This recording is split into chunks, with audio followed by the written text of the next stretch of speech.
வணக்கம் மகளே.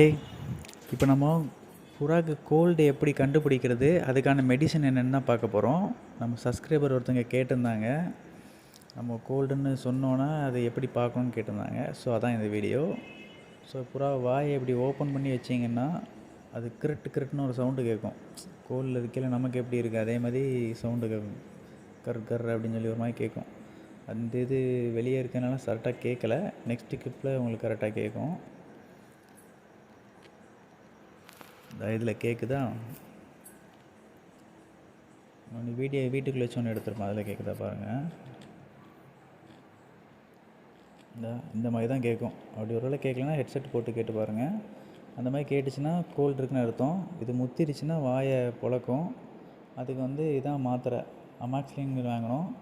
அப்படி இல்லைன்னா அந்த லோபேக்ஸில் 250 ஏதோ ஒன்று 250 வாங்கிக்கோங்க. அது கோல்டு மாத்திரையாக இருக்கணும்.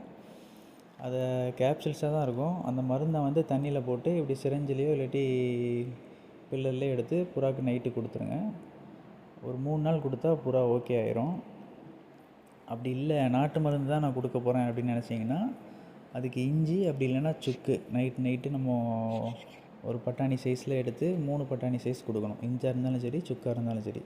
சுக்குனா தோலை நீக்கிட்டு அம்மியில் போட்டு குத்தி அதில் கொஞ்சம் தண்ணி போட்டு கொடுத்தீங்கன்னா 3 பட்டாணி சைஸ் கொடுக்கணும். அப்படி கொடுத்தீங்கன்னா அதுக்கு ஒரு வாரங்குள்ளே ஆகும்னு நினைக்கிறேன்.